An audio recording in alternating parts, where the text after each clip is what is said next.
Where we got to in Beha'Aloscha.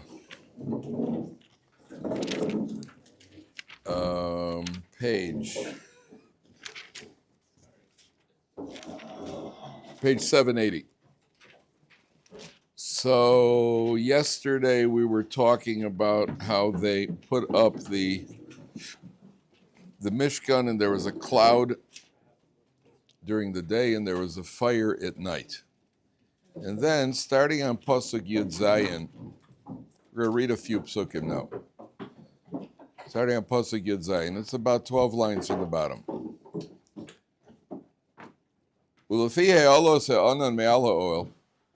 the cloud would lift off of the tent, page 780, then the Bnei Yisrael would start traveling. Where the cloud would stop, Sham Yachanu B'nai Yisrael, that's where they would camp. Talk about 2.5 million people moving through the desert. Please close that door over here so we keep the air in. Al Pi Hashem Yisu B'nai Yisrael, Al Pi Hashem Yachanu, by the word of Hashem they would travel, by the word of Hashem they would camp. Kol Yemei Asher Yishkon Anan Al Mishkan Yachanu. As long as the cloud was over the Mishkan, that's where they would stay there.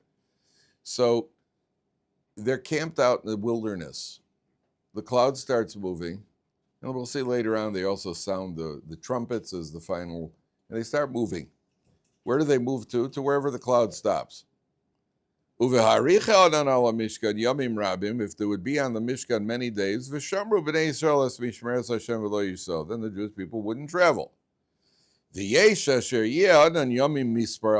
were times that it was only a few days on the Mishkan.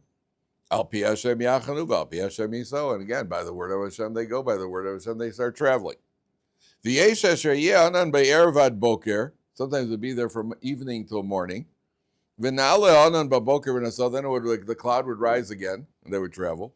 O Yomam V'layla V'na'ale Anan, so a day and a night. O Yomayim, or 2 days. O Chodesh, or a month. O Yamim, or a year. Be'harich Anan Al Mishkan Lishkan Olav Yachnu Me'Yisrael V'lo Yiso.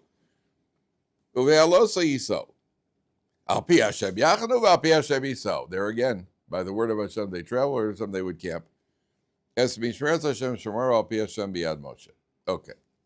So you have over here the traveling through the desert. Now put yourself in the position, I don't know if you guys have ever, welcome back. I don't know if you guys have ever traveled with children. Right? That's one of life's great experiences, traveling with children. Whether you're traveling a short distance in a car, in a Jewish van, or whether you're making a trip to Chutz La'aretz, there's nothing like that. Boy, I mean, I did that with my kids. I had 5 kids between the ages of 6 months and 8 years old, and we traveled to see my wife's parents. And after that trip, I said no more. And that was about 30 years ago. That was it. I said, you want to go? Take them all. I ain't doing that again. And it's unbelievable. You get into the van, you leave the house for the airport, and within 20 minutes, aren't we getting there yet? No, you got to pack them up. Just going away for Shabbos. Just ask people what it's like taking kids away for that. Pack them up. Make sure make sure you take your own thing. Make sure you don't forget your wife's shaitel. Make sure you take your talis. Until you go, until somebody throws up in the van and you got to clean it up, or you got to go home because you forgot something. And until you go. Now, the Jewish people are in the desert. They all got a lot of kids. And we're in the wilderness. And so, okay, clouds moving. Where are we going? To another spot in the wilderness. And why is this spot better than that spot? Because Hashem said so. Hashem said so. So you gotta imagine what the Jewish people are going through over here. So what is the Torah? In number one, and number two, it's tremendously repetitive over here. It takes about 9 psukim, 7, 8, 9 psukim over here to tell us that. So I got it. I picked it up already. I understood what you said when the cloud lifted. Now, what's going on over here? The answer is threefold. First of all, there's no pattern. It could change overnight. Imagine that. Going to sleep every night, and the first thing you do in the morning is you look up to see if the clouds are moving. I think the cloud just moved. No, that was just a little breeze. It was nothing. And the cloud moving, it's not moving. You're always in this state of movement. What's the Torah teaching? Torah teaches you we always have to be in a state of preparedness and readiness to serve HaKadosh Baruch Hu. That means a Torah Jew is never, you're never off duty. That's a rule in life. You're just never off duty. Sometimes even something, I'll give you the classic example. First of all, when you travel, what's the first thing you pack when you travel? Tefillin. First thing is your tefillin. Your tefillin is your passport. Your tefillin is your passport, right? The first thing you pack, you're right, your passport. But you pack, first thing you pack is your tefillin. The last thing you pack is the passport, by the way. I write when I travel, I put a sign on the door, on the front door, passport. I leave it in the safe until I'm ready to step out of the house. I don't pack that passport. And I write a note on the door, passport, right? I'm not going to forget it. First thing is your tefillin. If you're ever in a situation, I've seen this, let's say you decide to go to a baseball game. You live in America, a few guys are gonna go out to the ball game. There's no such thing as you're off duty. You wanna go to a ball game, go to a ball game. But if you go to a ball game, take a sitter with you. You might have to daven Mikshah. There are certain parks in America where they actually have a minyan. In Camden Yards in Baltimore, they have a minyan after the 6th inning. In Wrigley Field, I think they have after the 7th inning. The frum guys get together and have a minyan. Where the White Sox play, they don't have a minyan because you're not allowed to daven for a miracle. But you actually have a what do you call it? You have a minyan. Take a sefer with you. I see guys, even if you're going somewhere to the bank, take a little chumash with you. Take a mishnayos with you. Where you're going to stand there like a bump on the log waiting for your turn. You have a few minutes. You open up a sefer. You always are in a state of you have to go away for Shabbos. Sometimes if you're traveling, like a guy who's a mashgiach, the kashrus mashgichim. So they got to go to all these faraway places. They got places like they go to Japan and they go to Indonesia and they go to Toronto. All these faraway places, and so you got to pack a couple of challahs, pack a couple of matzahs, pack a little kosher food. We'll always have to be in a state of readiness to serve HaKadosh Baruch Hu. You're never off duty in Avodas Hashem. It's not like, okay, I'm going to the same place. You see guys go to a ball game, so they're basically wearing a loincloth. And they're going out to take me out to the ballpark. That doesn't work that way. Sometimes you see other members of other nations, that's all they need. They go out to the ball game where a Torah Jew is never in a complete detached state. We're always in a state of readiness to serve HaKadosh Baruch Hu. So the Jewish people, the first lesson here is, you go to sleep at night, hey, tomorrow morning we might be moving for Hashem, because Hashem might want us to move. Now, why they were moving around, why they're moving around from one place to the other. So there are mefarshim that say that they stayed in any one given location until somebody did something wrong. And at the point that somebody did, doesn't elaborate on what it was they did wrong, but until somebody sinned in some way, some of the mefarshim say, then the clouds would move. And then the Jewish people would move to another location. But again, it takes a tremendous amount of trust in HaKadosh Baruch Hu that why is this area of wilderness any better than this area of wilderness? What makes this choice better than the other? And you just have to have faith that HaKadosh Baruch Hu knows what he's doing. And incidentally, this happens in our life also, because there are times in our life where things are moving smoothly, and all of a sudden you find out, the boss calls you in one day and says, well, you know what, we're cutting back, we're letting people go. Then you go and get to another job, and within a day or two, you decide, I don't like this job, so you leave that job also. And you're moving around. Sometimes things in life, there are stretches of life where everything is relatively smooth. There are other stretches of life where day after day, there's another hassle. Yesterday, the bus broke down. 2 days ago, I got to the bank and the bank was closed. A day before that, the kid had to go for stitches. You're in hassle mode. And you're just a person that has to live with the trust, with the faith that HaKadosh Baruch Hu is running the show, that HaKadosh Baruch Hu that's the bitachon, that he's moving us around from place to place. The other idea here, the other question here is why the repetition? And the answer is that the Mefarshim say that the Torah is repeating it so that the other nations shouldn't think that this was random and haphazard. That means by repeating it, we're telling you, that's why it keeps repeating, by the word of Hashem, by the word of Hashem. That everybody, and maybe perhaps for ourselves, we should know that this is all being manipulated by Kodesh Baruch Hu. That Hashem, it wasn't random, wasn't haphazard. There was rhyme and reason here, even if we don't understand the rhyme and reason. And that's part of being a Jew, what they call a leap of faith. There's no leap of faith. Our faith is not built on just blind faith. Our faith is built on logic.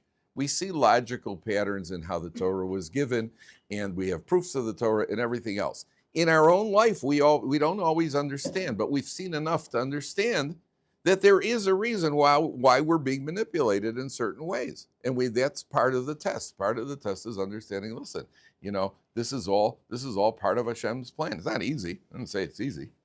And especially, it's easy when it's good. When it's good, it's easy. When you're walking along and you find a wallet with $40 in it, you find $40 on the street, I don't know why this happened, but, okay, it's all Hashem's plan. Then we become big believers. Yeah, listen, it's Parnassus in Hashem's hands, and now it's in my, oh, sure, yeah. When a guy loses $40, all of a sudden, like, 1 second, so you have to know that the good and the not so pleasant, it's all part of the manipulation, number one. Number two, take a look at the next part. Vaydaber Hashem el Moshe lemor, 782. Aseh lecha shtei chatzotzros kesef Mikshah ta'aseh osam. Make 2 trumpets out of silver. Mikshah means, the word Mikshah means, how does the arts go translate Mikshah? Then I'll tell you what it means. How does he translate it? Hammered out. And what that means is 782, so 5 lines on the top. Make 2 trumpets out of hammered out silver. And what that means is that it wasn't made in pieces and then attached. It was hammered out of a block of silver. Now, do we find this anywhere else in the Torah? The menorah was hammered out of a block of gold, solid gold. They didn't make the parts and then they attach them. Do we find it anywhere else in the Torah? What's that? Correct. How do you say it in English? Cherubim, that's how they pronounce it? The cherubim. The cheruvim. On the Aron Kodesh, so you have the flat top of the Aron Kodesh, and then you have these 2 kruvim sticking out, but they weren't made and then attached. Also, a block of gold. So there are 3 places where we're going to see the word Mikshah. The word Mikshah, and obviously the word Mikshah comes from the Hebrew word kashet, because when you hammer something out of one block, it's obviously very firmly attached. So we'll see the significance of those 3 things in a second. But what does he do with these things? Moshe Rabbeinu has these trumpets, and when he wants to summon the people, they blow trumpets with a certain pattern. When he wants to summon the elders for a meeting, they only blow 1 trumpet. And when he wants to get the people moving, they blow 2 trumpets with a truot, tkiya, truot, and a tkiya. There are 3 sounds, basic sounds of a shofar. Same sounds by the trumpet. There's a tkiya, which is the one log. There's a shvarim, which is, the word shvar means broken. And then there's a trua. So they're from Rosh Hashanah. The idea, by the way, is that it's meant to be 3 sounds of crying. That's the idea. Imagine a guy who drops a 16-pound bowling ball on his own foot. Right, so what's the first sound you're going to hear? And a tekiah. Then, like that. That's basically, I'm just telling you, not that I've ever dropped a bowling ball on my foot. I've dropped it on other people's feet, and that was the sound that I heard. Accidentally dropped it on the guy. He was heading for a 200 game. Listen, we're going to have that. So the trua is, what do you call it? There are 3 different sounds that are made over here. One is the sound to call the people together. Moshe Rabbeinu wants to address the Jewish people. How do you get 600,000 males to come to the Ohel Moed? You blow 2 trumpets. They all gather. You want to get the elders? 1 trumpet. And you can tell the difference between 2 trumpets and 1 trumpet. And when you want to get the people, as the clouds move, now you're the people, the clouds are moving. How do you know that this is the real thing? Then you hear the trumpets. And they blow 2 trumpets, the tkiya, a truah, and another tkiya. And then the people know to move. Okay? That's why is Moshe Rabbeinu blowing trumpets? Because for a king, it's symbolic. Moshe Rabbeinu is a king. He has king status of the Jewish people. And trumpets are always something that, the king is coming. They blow the trumpets. Okay. Then the Torah says, Aseh lecha shtei chatzotzros. And if you take a look in Pasuk, look at Pasuk Beis, Rashi says, and take a look at Pasuk Beis of the Rashi. It's Aseh lecha, top Rashi, right column on page 82. Aseh lecha, sheyu tokin lefanecha kemelech. They should blow the trumpets before you like a king. Vayhi bishurun elech. That's a pasuk. And then it says, Aseh lecha misholcha. The material came. Moshe Rabbeinu had to produce the material, the silver. And then the next Rashi, second line. Everybody see that second line right in the middle line. Aseh lecha ata osa umishtamesh bahem. You make them and you use them. Velo acher. Nobody else is going to use them. That means after Moshe Rabbeinu died, these trumpets are put in the Geniza. They're put away. They're buried. The trumpets are put away. The next leader makes his own trumpets. Yeshua has his own trumpets. He doesn't use Moshe's trumpets. What's the idea? What's the idea that Moshe Rabbeinu blows his trumpets and then Yeshua blows his trumpets? He doesn't use Moshe Rabbeinu's trumpets. So the Mefarshim explain that a leader, especially a Torah leader in a generation, you got to know the issues that you make a big deal about. You got to know what should be dealt with and what shouldn't be dealt with. You got to know what it is that are, you can't shoot all your bullets. You got to save your bullets. When you're raising children, you got to save your bullets. And when you're a leader of a shul or a leader of a community, you can't get all issues taken. You got to know what are the priorities here. Number one.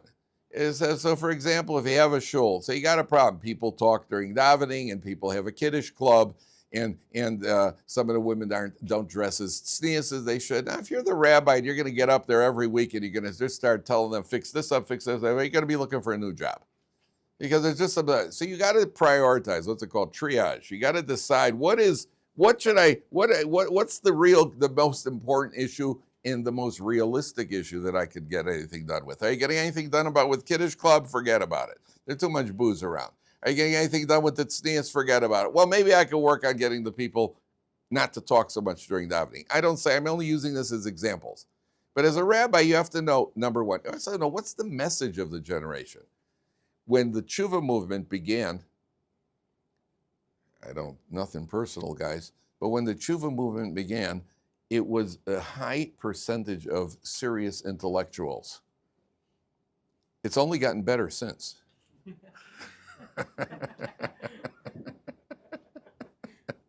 Have any of you heard of Bobby Hull? You never heard of Bobby Hull? No, I proved my point. You never heard of Bobby Hull? Played for the Blackhawks? I mean, you see, even things intellectual, any intellectual knows that. They were my favorite player. That's something you should have known. Okay, so in the tshuva movement in the 70s, 80s, there were people who were searching. They were into philosophy and what do you call it? They thought that's what they were saying, but that was the message. That was the language you could speak to them to attract them into yeshiva. Later on, it became a much more materialistic world. People weren't even interested. Half the time, half the philosophers. Hey, if I name a philosopher, I mean, you could name a philosopher. I've never heard of him either. Some of the guys that I've heard of. But I have no idea. There's a guy Russell. Maybe Russell was a shortstop for the Cubs. There's also a philosopher named Russell. It doesn't mean anything to me. I wasn't interested in it, and then I've noticed myself that as time has progressed, people aren't interested. These aren't issues in people's lives anymore.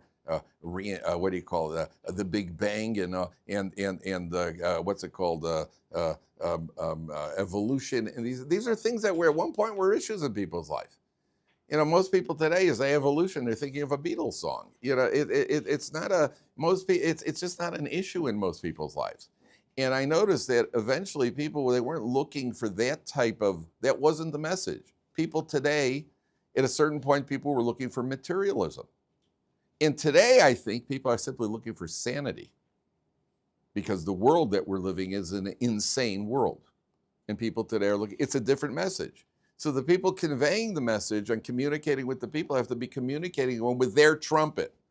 You are the leader. Communicate with your trumpet, not with somebody else's trumpet, because generations change all the time. The issues for your great-grandparents and my grandparents, what was the issue for Jews in the 40s and 50s? The issue for them was just putting food on the table. That was the issue. The issue for Jews, many Jews today, is figuring out what to do with all their money. Things change. The world changes all the time. That's the difference between Moshe Rabbeinu's trumpet is not going to be used by anybody else. One leader, they can't copy the other guy. You have to know would take the pulse of the people and figure it out yourself, number one. Number two, we have these, let's go back to these three items that are Mikshah, these three items that are made out of one material. So again, what are the items? The trumpets of Moshe Rabbeinu and the kruvim. Then he said the kruvim. What was the third one? The menorah. The menorah. Okay, we have three issues. What do these three issues represent? What do these three issues represent, each one of them? What do the trumpets represent? Trumpets represent leadership. What did we say yesterday? What does the menorah represent? What's that? Torah. The menorah represents Torah, the oral Torah. What do the kruvim represent on the Urim Kodesh? What did they look like? What did the kruvim look like? Angel, they had the wings, but what were their faces? The faces of children. That means the angels, the kruvim, by all accounts, represent raising children, and the idea that the children, that the kruvim are on the Aron Kodesh represents the idea if you want your children to come out angelic, you raise them on Torah values. They're right on top of the Torah. The idea of Mikshah, that it's hammered out of one piece, it's hard, it's solid, it's immovable, means that in all three of these areas, number one, it's a challenge. Being a leader is a challenge. Ask any pulpit rabbi, any rabbi of a community. Being a rabbi in a yeshiva like this is a game. It's nothing. It's a pleasure. To be a rabbi of a shul where you have every member of the shul thinks he's your boss. Right? No, it's a very challenging. It's Mikshah. It's hard. Raising children is hard. Guy once said, before I had children, I had 3 theories on how to raise them. Now I have 3 sons and no theories. Right? It all goes out the window. It all goes out the window. Physically, emotionally, financially, it's hard. On the other hand, you also have to have rules. Mikshah, you have to be firm. A leader, you have to be firm. You have to have that line that you won't let the people cross. I'm the leader. I make the rules in the shul, not you. Parents, you have to have a line that you won't let your kids cross. You have to have a consistency. It's challenging. It's Mikshah, but you have to be firm. And the menorah is Torah. Torah devotion, particularly to the study of Torah, is challenging. It's hard. It's not easy, is it? Right? Let's go learn that Tosos again. Let's learn that piece of Gemara again, which I need to read over 4 or 5 times in order to get a little bit of clarity before I can even start thinking about it rationally. So Torah is Mikshah. It's hard, and Torah requires a certain strength. You have to have a certain consistency and maintain a consistency in Torah values. That's the common denominator between the 3. Okay.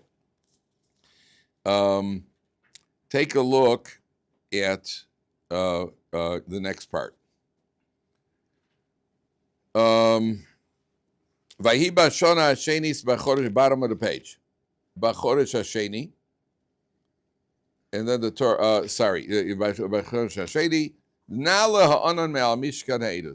cloud lifted off. Vayisu b'nei Yisrael l'maseim in Midbar Sinai. That means they were at Midbar Sinai. They were by Har Sinai for 11 months and 10 days. By Har Sinai, they were there at receiving the Torah. Vayishkon ha'onan b'Midbar Paran. And then they went out to Midbar Paran. Then the Torah lists the what do you call it? And then take a look at 786.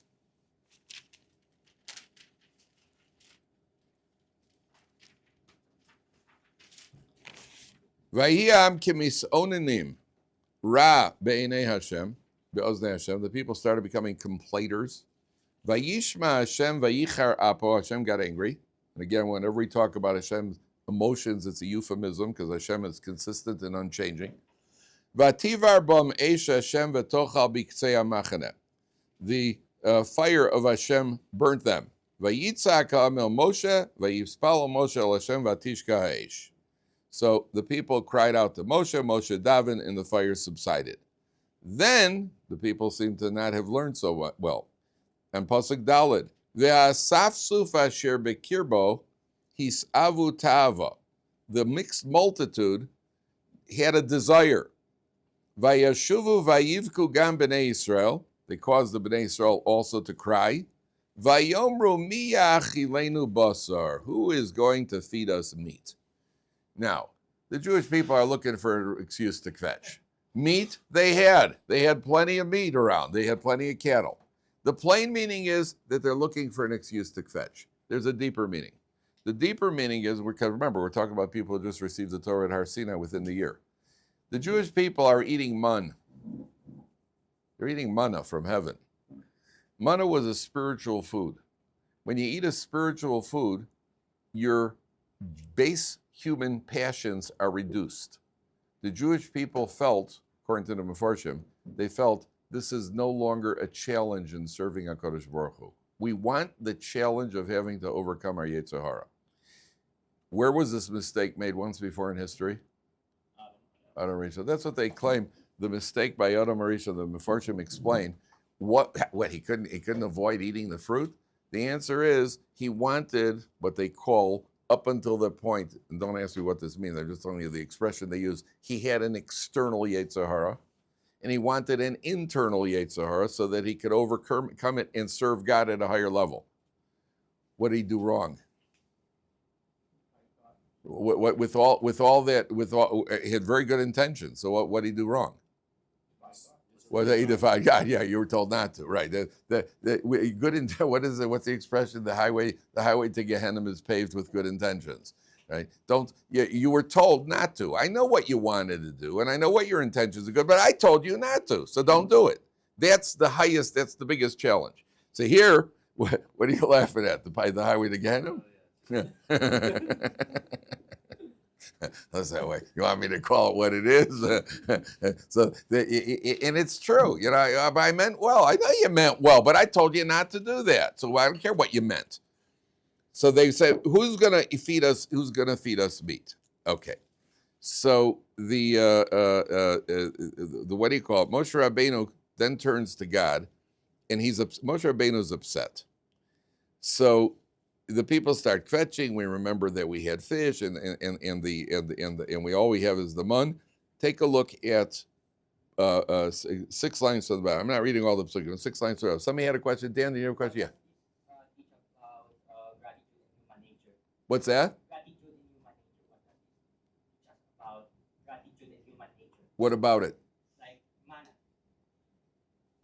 The manna is already asking. Should they be grateful for the manna?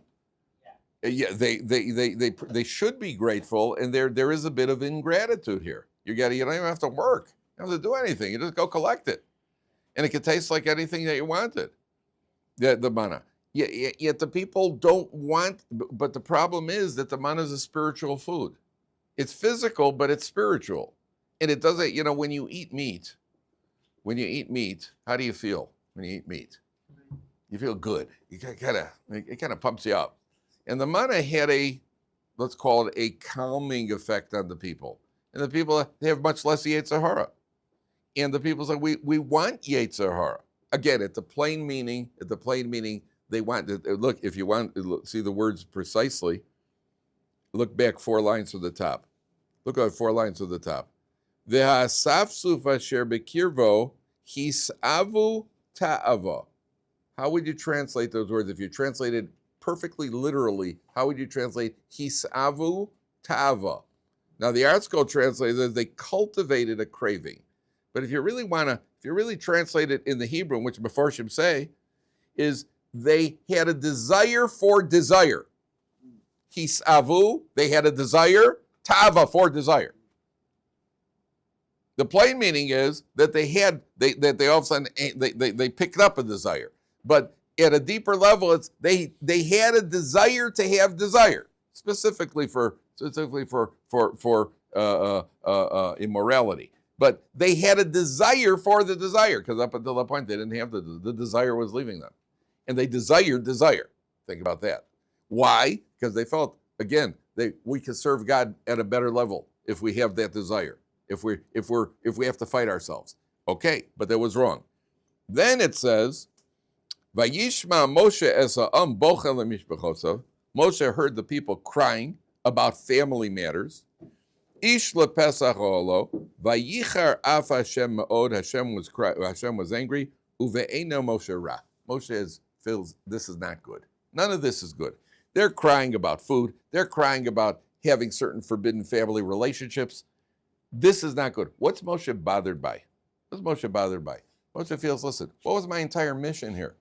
My entire mission is to take these people, teach them Torah, and bring them to a higher level. Now I got to deal with a bunch of guys who are worried, when are we going to have schnitzel?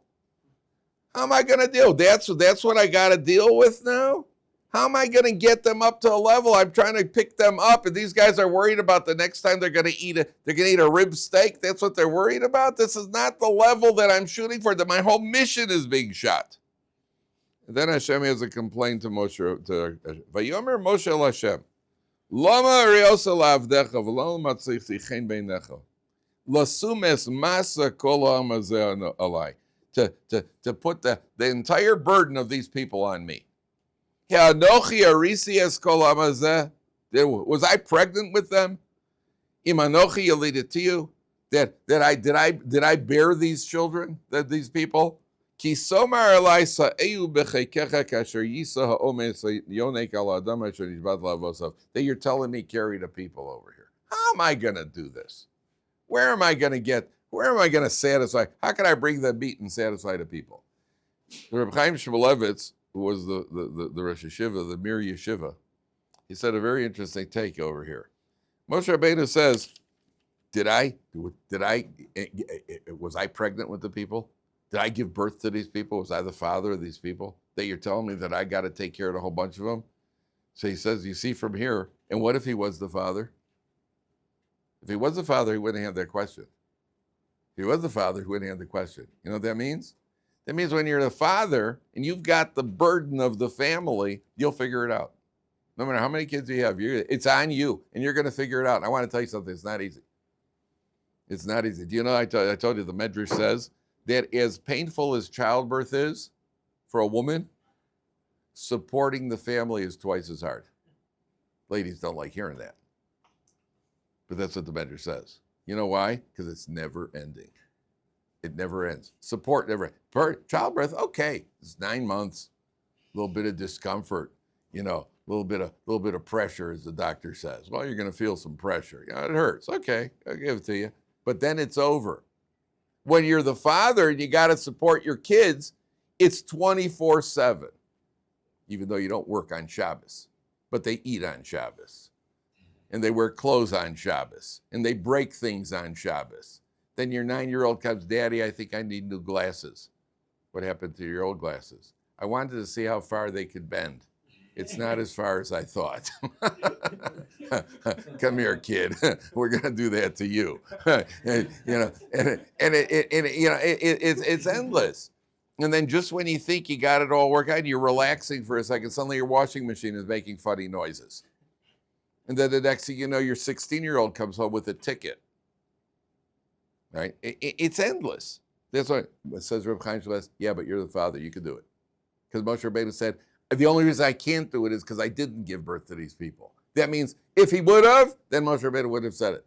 It's only because I didn't give birth. When you give birth, when you're the father, you'll figure it out. You're gonna sweat for your family. That was the bracha to Adam HaRishon. By the sweat of your brow, you will earn a parnasa. Okay. So Moshe Rabbeinu, Hashem says to Moshe Rabbeinu the following. Moshe Rabbeinu says, how can I do this alone? Here, you see the contrast between a Jewish leader and a non-Jewish leader. Do you think that Donald Trump wants a partner as president? Just ask Elon Musk. He'll tell you no. Do you think that Putin or any leader of any country wants a partner, or does he want to do it on his own? I'm the boss here. I'm the king. I'm the prime minister. I'm the guy calling the shots. And what's Moshe Rabbeinu saying to HaKadosh Baruch Hu? I never asked for this leadership by myself. I never asked to do it myself. I want some help.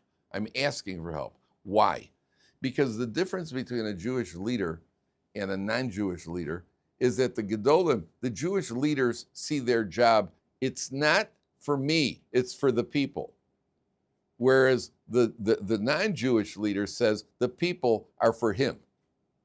You're there to serve me. That's what a king feels. The king, you're there to serve me. Remember what Kennedy said? Ask not what your country could do for you. Ask what you could do for your country. It was a very famous line, but if I would have heard it, I would say, well, what are you talking about? Of course the country's there for me. You said it well. I don't care about my country. I care about get the illegal immigrants out of here. That's the right attitude. Even if they burn down Los Angeles. But I want them out of here. The country's for me. I'm not here for them. Get them out of here. That's Moshe Rabbeinu says, I can't do this by myself. It's too hard for me. Okay. So what does Hashem say to Moshe Rabbeinu? Vayomer Hashem Moshe, Esfali Shivim Ish Miziknei Yisrael, gather 70 men. Asher Yodata Ki Hem Ziknei Ha'am V'Shotrov. They are the elders and they are the enforcers. V'lakachto Samel Or Moed V'Siatzu Shamimach. You're going to have 70 men are going to join you. How did these 70 men earn this privilege of being the chosen for the Jewish people? How did they become what's called the Zakanim? How did they become the elders of the people? Anybody remember? They were the shotrim that would take punishment. Correct. They were the guys in Egypt. The Egyptians, instead of whipping the people, when the men were not moving as efficiently, as quickly as the Egyptians wanted them to, so then they would take it out on the shotrim. And the Shotrim, instead, they were willing to absorb the blows instead of the Jewish people, instead of transferring it to the Jews. Hey, listen, it's not my fault, it's his fault. Go whip him. What are you whipping me for? I'm only the supervisor. And they were willing to take the blows from the Egyptians. They earned the privilege of now becoming the leaders of the Jewish people. And we're talking about taking the blows for Jewish people. We're talking about whips. I mean, you're willing to get hit, and you're willing to take it so that the other guy doesn't take it. That's a sign of leadership of the Jewish people. That's why Moshe Rabbeinu chooses them, and then we'll see that there's going to be now the communication of the will. We'll leave that for tomorrow, Mitzvah.